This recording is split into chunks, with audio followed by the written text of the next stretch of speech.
Bienvenidos, soy Moisés Naim desde Washington, encantado de estar de nuevo con ustedes. En el año 1978, en toda América Latina, solamente Colombia, Costa Rica y Venezuela tenían gobiernos democráticos. Pero muy rápidamente, en un periodo de 15 años, de 1978 a 1993, todos esos países de la región que vivían bajo regímenes autocráticos, bajo dictaduras, lograron deshacerse de sus autoritarios líderes. Y lo hicieron de diferentes maneras. En Uruguay, por ejemplo, se entabló un diálogo entre la oposición y el régimen que en 1984 llevó al llamado Pacto del Club Naval. Mientras que en Panamá fue muy diferente. En Panamá la dictadura del general Manuel Noriega fue derrocada en 1989 a través de la fuerza, concretamente a través de una operación militar de los Estados Unidos. No obstante, un estudio de Freedom House estudió 67 países en los cuales han caído dictaduras desde el año 1972. ¿Qué encontraron? Que en un 70% de los casos la violencia no fue el factor definitivo para el cambio de régimen. Son las manifestaciones, las acciones de calle, pero sobre todo los acuerdos políticos, los que con más frecuencia resultan en cambios democráticos. Pero eso del diálogo no siempre da resultado. Así que hoy nos preguntamos por qué algunas negociaciones políticas han sido exitosas para ayudar a los países a transitar hacia la democracia y otras no. Y qué experiencias del pasado nos pueden servir de ejemplo para enfrentar los retos del futuro. En el siguiente reportaje cubrimos todas estas cosas. Miren.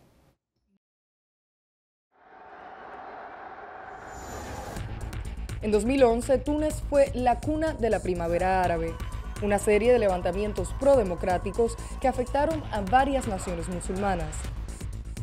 Pero solo en Túnez, los partidos políticos llegaron a un pacto para reemplazar a un gobierno autoritario de más de 24 años, redactando una nueva constitución y eligiendo democráticamente a sus dirigentes. Sus vecinos se sumieron en conflictos civiles y violencia. Así se expresa el camarero tunecino Saad Labjawi. Mediante la comprensión y el diálogo podemos lograr la democracia. Pueblo árabe, deshazte de las armas. Hagan acuerdos sabiamente y lograrán lo que quieran. Pueden progresar mejor que Túnez.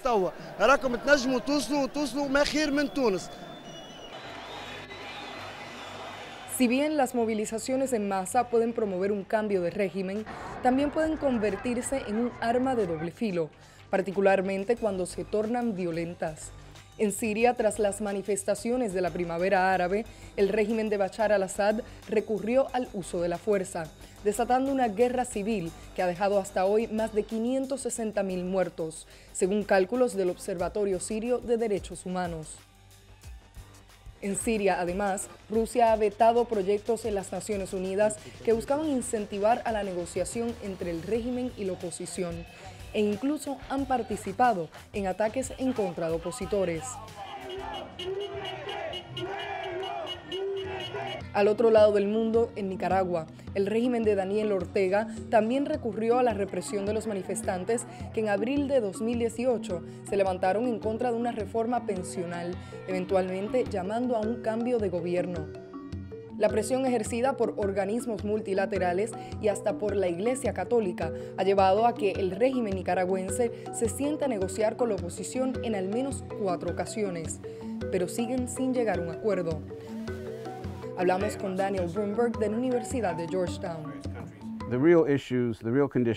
Los problemas y las condiciones reales son domésticas.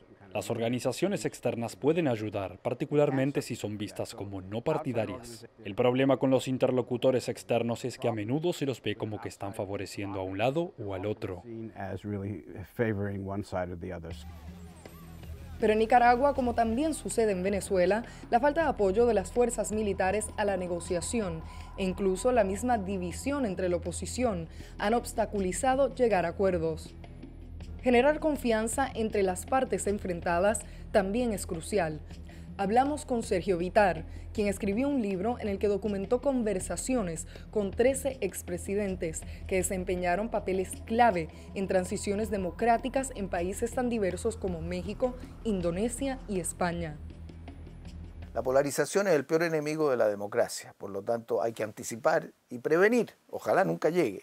Cuando llega, tú puedes tener o negociaciones o puedes tener también mediaciones. Una de las técnicas es que la gente muchas veces se reúna primero, se reúna en secreto, que algunos los ayuden de manera que se miren a los ojos. Cuando te miras a los ojos puedes tener más confianza en el otro y puedes medir si realmente está haciendo una jugarreta o lo que quiere es convenir algo en que los dos ceden, pero los dos ganan.